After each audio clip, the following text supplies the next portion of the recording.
iniisip ko din yung pamilya ko. Di ba?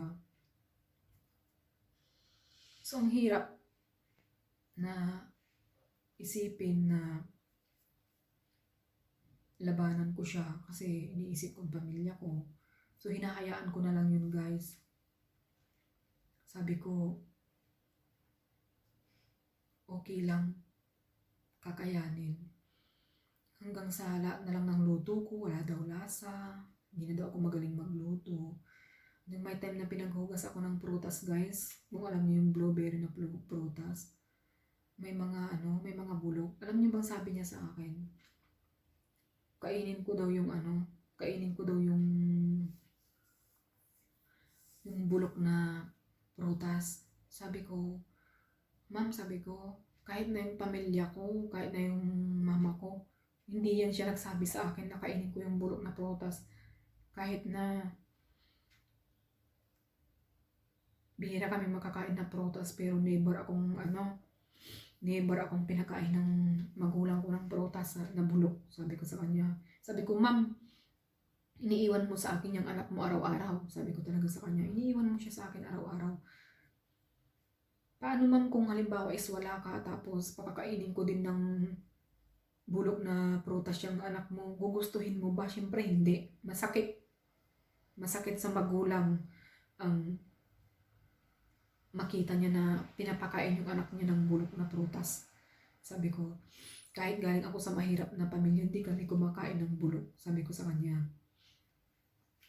Tapos ayun, sabi sa akin, ako lang daw yung sumasagot na katulong. Yung mga iba daw hindi sumasagot. Aminado naman. Kasi yung mga katulong na noon nakausap ko, hindi daw siya sinasagot, umiiyak na lang sila. Pero parang ako kasi, ayoko naman sanang sumagot, pero hindi na maganda yung Tapos alam niyo yung basura namin, guys, may hinahanap siya daw na pirasong papel. Ewan ko kung anong pirasong papel yun, basta pirasong papel. Sabi ko sa kanya, ano bang pirasong papel yan?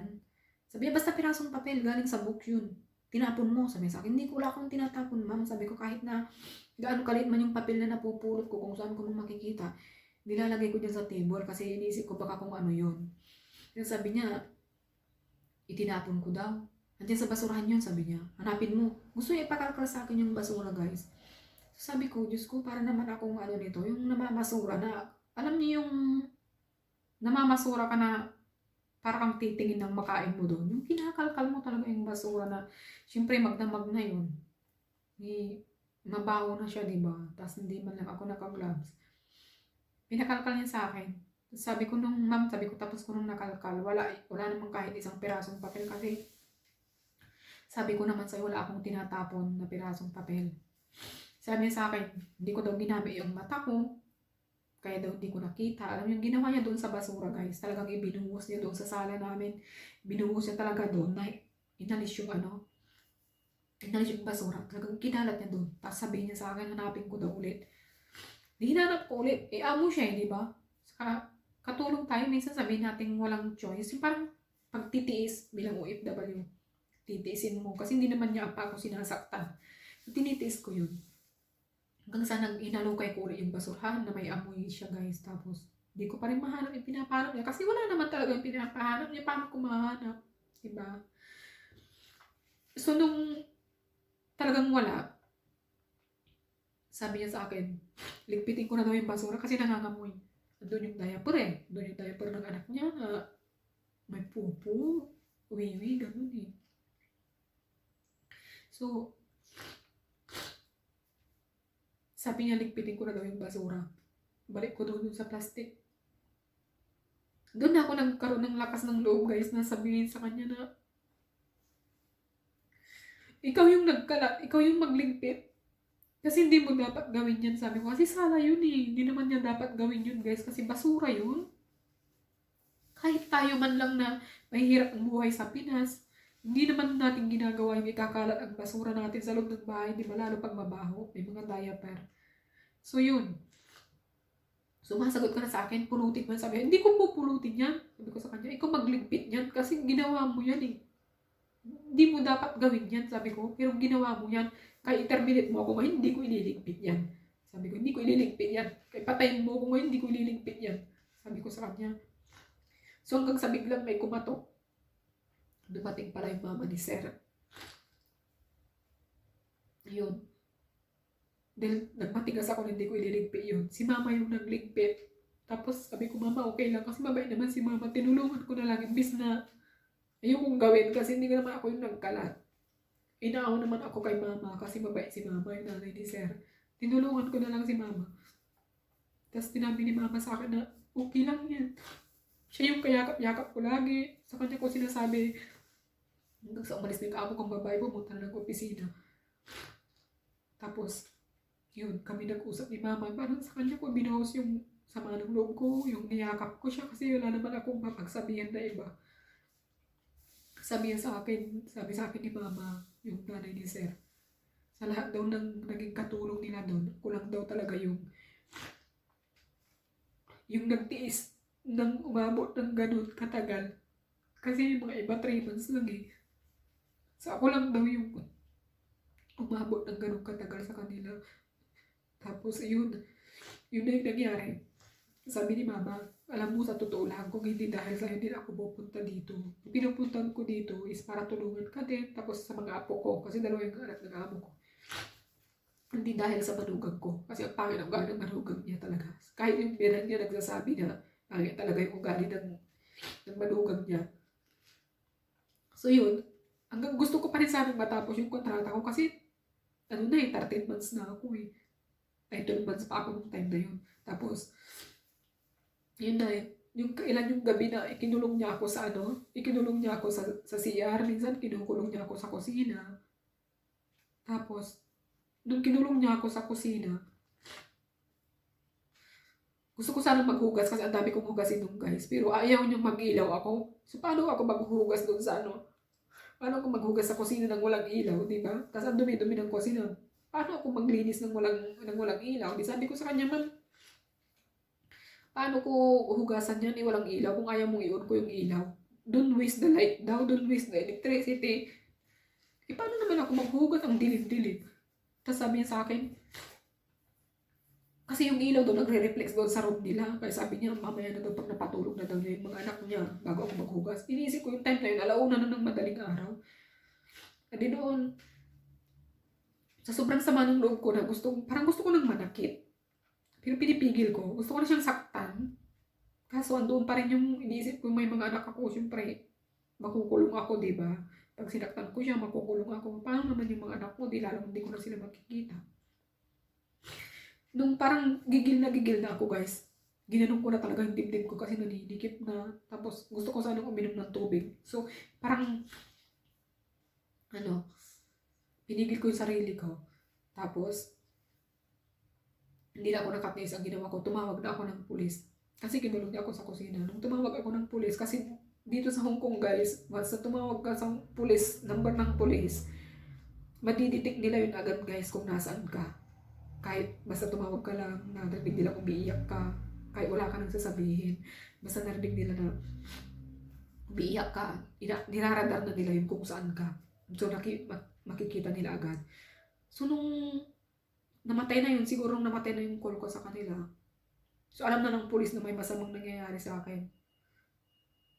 Doon na din ako bumagsak guys. Bumagsak ako na nag-collapse na ako. Wala na akong malay. Hindi ko na alam. Basta. Tapos nung hindi ko na alam yung nangyari noon. Ano ko na lang nung nagising ako. Nasa sofa na ako nakahiga.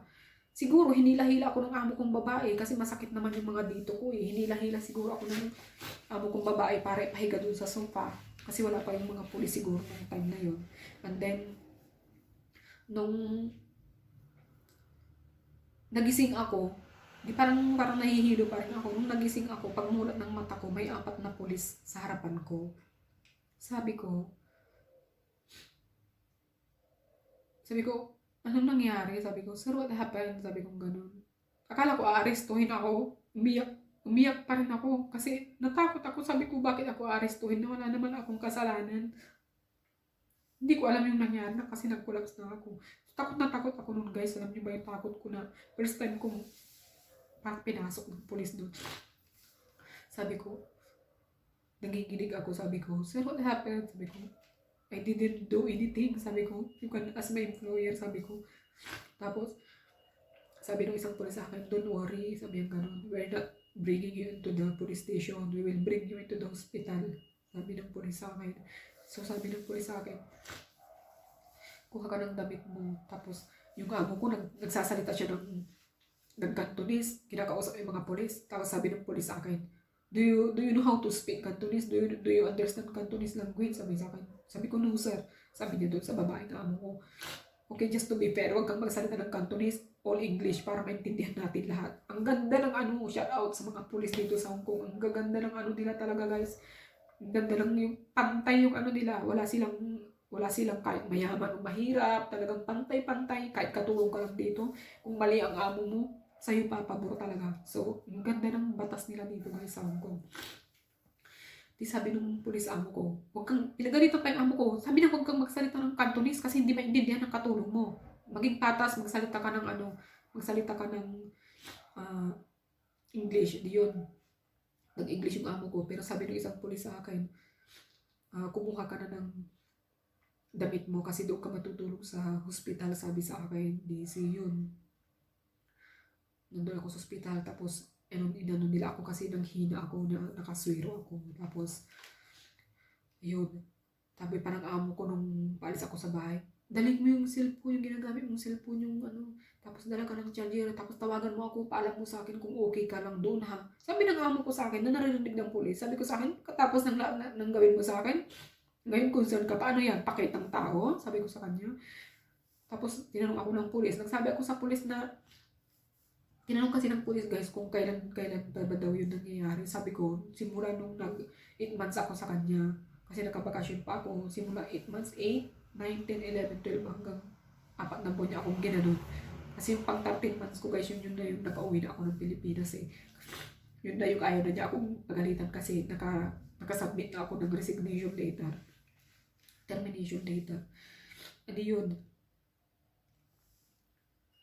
Na siya, sabi ng pulis sa akin, bakit daw sa tinagal-tagal na hindi daw ako sumbong sa pulis. Sabi ko, sir, nagsusumbong naman ako sa agency, pero ang sabi ng agency sa akin, tiis daw, tiis, kasi ganyan naman talaga daw ang mamasukan, magtitiis. Shout out sa New Wish agency dyan sa Mungkok. Yung ginawa nyo noon sa akin, hanggang ngayon hindi ko pa rin hindi ako pinapaniwala sa mga sinasabi ko. Hanggang sa nung hating gabi, alas 12 guys, pinapalabas ako ng amo ko ng bahay. Tumawag ako sa agency, sa WhatsApp ni Mami Ada. Saka lang sila naniwala sa akin na pinapalabas ako ng amo ko sa gabi.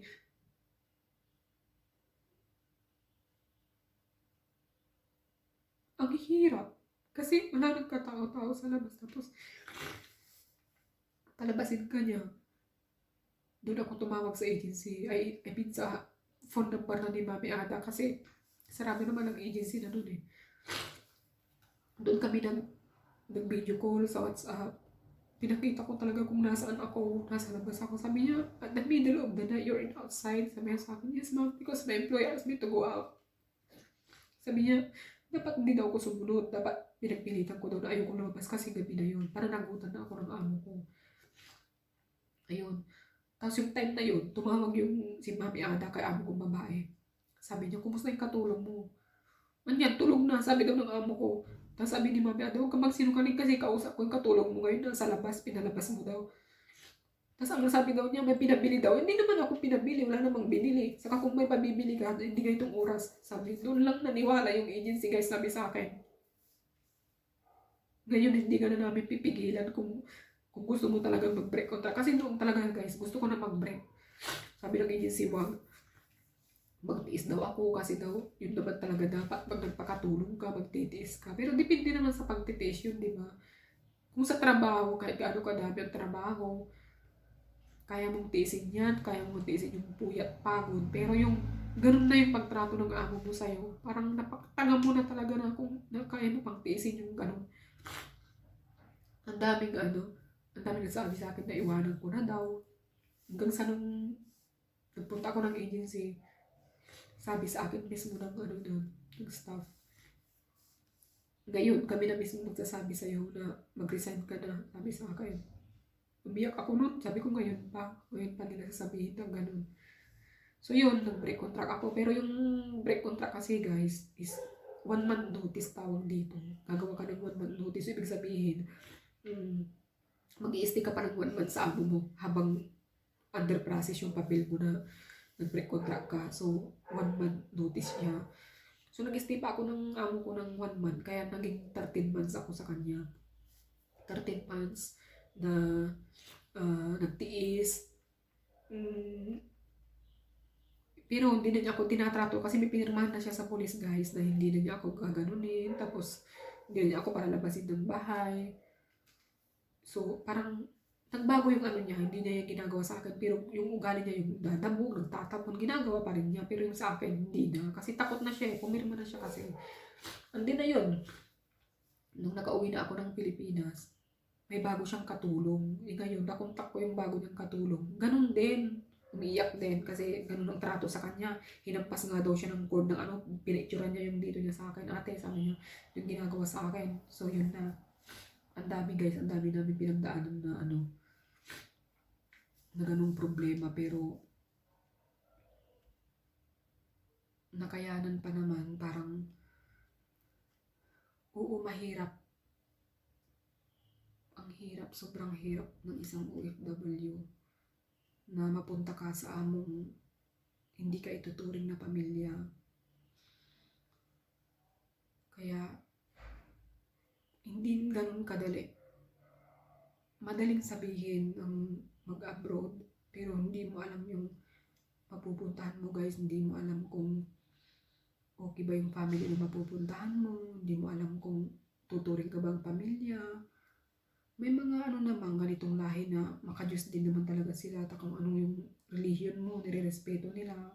Masaludo sila sa kung anong pagkatao mo, kung ano yung mga pamahiin mo, di ba? Pero yung iba talaga guys, walang mga puso. Hindi lahat. Parang tayo din mga Pilipino, may mga ganyan din, may mga mababait, may hindi. Ganun din naman din sila. Hindi ko naman sinasabing ganito sa lahi lang nilang may ganyan. Kasi tayo din mga Pilipino, ganun din, di ba? May mabait, may hindi. Ganun lang din. Pero sa mga experience ko kasi sa Manila, kasi hindi ko naman na-experience yung nagkaroon ng amo na salbahe. Kasi nasunugan ko na nagtrabaho sa Manila, naging katulong din ako. Pero ang bait ng amo ko, kaya si Ate Jennifer dyan sa sa San Juan, mabait yun sila, silang mag-asawa, mabait sila super. So yun, nung nag-decide ako na umuwi ng Pilipinas, pero bago ako umuwi ng Pilipinas guys, naghanap muna ako ng employer dyan sa agency. Shout out sa overseas agency dyan sa Central, sa Exit B. Salamat dyan kasi halos lahat ng mga kaibigan ko na dyan talaga pumunta. Ang ganda ng process nila, ang ganda ng pag-ano nila. So, nung bago ako umuwi ng Pilipinas, guys, din ako nagpa-interview. Ang daming nag-interview sa akin, ang daming gustong kumuha sa akin. Yung unang nag-interview sa akin, matanda siya. Matanda na may alahera, punong-puno ng alahas. Sabi ko, wow, sosyalin to. Parang katakot-takot na matapang. Pero nanginginig ako kasi sabi ko, Lord, ibigay mo naman sa akin yung mabait na amo. Kasi kailangan ko ng trabaho. Bago ako umuwi ng Pinas, kailangan may amo muna ako. Kasi pag nasa Pinas ka, guys, ang hirap mag-process ng papel pumunta dito. Pero once na dito ka naghanap ng amo bago ko umuwi, pa-process na agad yung visa mo, makakabalik ka agad dito within 2 months. Kakabalik ka kaagad. So yun, in-interview ako ng matanda. Tapos may isa na naman nag-interview sa akin. Yung pangalawang nag-interview sa akin guys, 6 daw kaming katulong silang bahay. Ayoko nang ganon, ayoko nang marami kami kasi alam niyo mga minsan ugali ng Pilipino, hindi naman lahat guys, no? Hindi ko naman nila lahat, pero karamihan sa ugali ng mga OFW dito. Lalaitin nila yung kapwa nila OFW, lalo pag sila veterana na kasi matagal na doon, may mayordoma, ganon, tapos bago ka, parang lalait-laitin ka nila. Ganun yung ugali minsan ng Pilipino guys eh. Hindi naman lahat talaga. Sorry kung may mga natatamaan. Pero hindi naman talaga ganun lahat eh. May mga mababait din, may mga gininto ang puso ng mga Pilipino dito, mga concern sa'yo. Tapos, inayawan ko yon. Tapos yung pangatlo na nag-interview sa akin, buntis siya. Buntis din yun. Tapos, ang inayawan ko doon kasi, ang day off ko is weekdays. Tapos, pag nanganak na daw siya, ako daw yung matutulog katabi ng baby, ako yung magpapagatas sa kanya. So, ang hirap. Tapos, ang day off mo weekdays pa, paano na yun? Wala akong kakilala, so magdi-day off ako lang mag-isa, di ba? Sabi ko, wag muna, antayin ko muna mag-ano. Hanggang sa itong amo ko ngayon, dumating silang mag-asawa doon, kasama yung panganay na bata, malilit pa sila noon. Sabi ng amo kong babae, in-interview niya ako, tinanong kung bakit ako nag-break contract. So, umiyak ako, nagkwento sa kanya. Umiyak din siya. Tinulungan niya akong umiyak, guys. Itong amo kong mababiyak siya. Sabi, hayaan mo, pag kami yung pinili mo, tuturing ka namin pamilya, hindi namin gagawin sa iyo yung ginawa ng amo mo noon. Saka yung mga anak ko mababait. Okay kami kung kami yung pipiliin mo, Susana, kami yung piliin mo na lang. Sa amin ka na lang, sabi niya. Di, nakatitig naman ako sa babae. Itong babae kasi amo ko, halakhak siya. Parang kita mo agad yung kagandahan ng loob, guys. Pag ganun, yung marunong gumiti, halakhak siya, tumawa. Doon mo na makikita, guys, na mabait ang isang tao. Tapos itong panganay ng mga bata, yung panganay na bata naman, sabi niya sa akin, Chiche, sabi niya, uwi ka na sa bahay namin, maglaro tayo. Sabi niya. So, hinihila ako ng bata. Sabi ko, Diyos ko, sabi ko, Lord, ito na ba yung, kaya sabi ko kasi, Lord, bigyan mo ako ng bigyan mo ako ng, yung parang bigyan niya ako ng sign. Bigyan mo ako ng sign, Lord, kung ito na ba yung pipiliin kong amo. Sabi ko, bigyan mo ako ng sign. Sabi ko, ano ba yun? Kasi hindi ko alam, ayoko nang magkaroon na ng amo na katulad nung dati. Hindi ko kakayanin. Sabi ko, so yun, sabi ko, Lord, ito na ba yung sign? Parang yung bata kasi, di ba, angel. Hinihila ko ng bata. Sabi niya, Gigi, sabi niya, halika na, uwi na tayo ng bahay. Maglalaro tayo sa bahay namin. Doon din yung kapatid ko, sabi nitong panganay na alaga ko.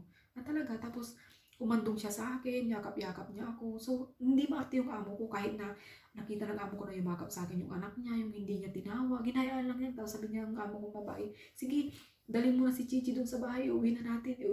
Ganun yung babae. So, parang doon ko na, Lord, siguro ito na yun. So, sana mapili na ako nito. So, hanggang pinaupo muna ako ng staff ng agency, maghintay ka ng second call sa'yo, sabi sana napili na ako noon kasi parang gusto ko na sa kanila. Tapos hanggang sa nung tinawag ako ng babae, tinanong ulit ng babae sa akin, sige na, gusto mo na sa amin kasi pipirma na kami, sabi niya. Di parang nasyak ako kasi gusto ko na rin sa kanila eh. Tapos nung nagpipirmahan na kami, guys, kasi nag-okay na ako, okay na rin sa kanya, nagpipirmahan na kami dun sa agency. May isa pang tumawag sa akin kasi gusto daw niya ako, yung matanda na alahera. Gusto daw niya ako. Tapos nung pagkatapos nung, guys, yung isa na naman, tumawag kasi ako daw yung pipiliin. Tapos hanggang sa yung isa na naman nabuntis, tumawag din kasi ako daw yung pipiliin. So, kumbaga apat yung guys, imagine. Sa pinagdaanan ko sa unang amo ko, sa second time interview, may apat sabay-sabay na gusto ako. Wala na, sabi ng amo ko babae, nagpipirmahan na kami, hindi na namin pakakawalan kasi ito, nakapirma na, sabi niya. Ano ba yan, sayang kasi ikaw kasi, sabi ng asawa ng isa, nagsisisihan sila ba kasi naunahan daw sila. Pero kahit na hindi man sila naunahan, guys, talagang ang pipiliin ko is yung amo ko talaga na ito. Kasi sabi ko nga, Lord, bigyan mo ako ng sign. Parang ang sign na binigay niya sa akin is yung hinihila ako ng bata. Yung bata, di ba, parang angel yan. Hinihila ako ng bata na sa amin ka na, tapos ang bait, kakandong-kandong. Tapos nung, yun nga, nung nag-okay na ako sa amo ko, yumakap sa akin yung amo kong babae. Sabi niya, salamat dahil dumating ka sa amin. Hanggang ngayon, guys, ang bait ng amo ko. Minsan di mo naman maiwasan kahit sino, di ba, yung amo lalaki, minsan may tupak. Pag may tupak din ako. Pero hindi ako sinisigawan yan. Dati daw yun, naninigaw ng katulong din, guys. Pero depende naman siguro sa pakikitungo mo sa kanila. Kasi nung dumating naman ako sa kanila, never akong sinigawan yan. Sabi ko nga, kung sisigawan niya ako, di makikipagsigawan ako ha. Saka alam na nila yan doon nung in-interview nila ako. Sabi ko, ayaw kong sinisigawan ng amo. Kung ano yung mali ko. So, I also want to learn from my mistakes. So, kailangan lahat daanin sa magandang usapan. Daanin sa magandang paliwanagan. Hindi yung sigaw dito, sigaw doon. Kasi sabi ko, the more na sinisigawan ang katulong, the more na hindi talaga makapagtrabaho. Sabi ko, kaya dapat, daanin lagi sa magandang pakiusap. Kung saan nagkamali yung katulong, huwag sigawan, sabihin na, ganito ganyan, next time, ganito ganyan. Ganun ang gusto ko. So, ganun yung ginagawa ng amo ko ngayon sa akin. Pag may mali ako, sabihin sa akin, Mary, next time, ganito ha. Sige, siyempre, agad din ang loob mo, masaya ka na sumasagot, diba? Kasi, masaya din sila nagsasabi sa'yo, kahit may mistake ka, masaya pa rin sila nagsasabi sa'yo yung mali mo, diba? So, ganun guys. So, kaya, hindi ko naman sinasabi na huwag kayong mag-abroad, pero sabi ko nga, may mga mababait na amo din. So, pero kailangan nyo pa rin talagang mag-isip ng million times kung mag-a-abroad ba kayo. Saka kung nandito na kayo guys, yung kung ipakita nyo lang yung magandang trato sa kanila para tratuhin din kayo ng maganda. Although may mga talagang Chinese na iba na kahit maganda yung trato mo sa kanila, talagang hindi kanila ituturo na pamilya. Parang hayop ka lang talaga. Parang nung unang amo ko. So ngayon, masaya ako sa amo ko ngayon. Bali, tapos na yung unang kontrata ko sa kanila. Hindi ako nakabakasyon kasi nga dahil sa pandemic. So, itong nag-renew ako nung March, April, May, June, July, August, September, October, November. Mag 8 months na ako sa second contract sa kanila sa November 4, o diba? Malapit ko na naman matapos yung pangalawang kontrata sa kanila. So, tumagal ako ng ganun dahil mabait sila sa akin. Walang problema. So, yun guys, yan po ang kwento ng aking buhay bilang isang OFW. Kahit may kunting hindi mapigilan talaga kasi umiyak pag pag maalala mo yung mga pinagdaanan mong hindi maganda sa isang amo. So, ayun guys, sana magustuhan nyo ang kwento ko na ito at makapulot kayo ng magandang aral at sana sa mga mag-a-abroad dyan, good luck na lang sa inyo at God bless. Sana makahanap din kayo ng kasing tulad ng amo ko ngayon na mabait, na sana hindi kayo, ay sana tratuhin kayo ng maganda din, di tulad ng ibang amo talaga na hindi kayo tinatrato ng maganda, hindi kayo tinatrato na tao, parang ahayop lang yung tingin sa inyo, di ba? So, yun guys, good luck ulit sa mga gusto mag-abroad, sa mga subscriber ko, sana magustuhan nyo yung kwento ko na ito. Sa mga hindi pa subscribe sa akin, please like and share my video guys, and please subscribe at para ma-notify pa kayo sa mga next na upload ko, click the notification bell. See you next time guys.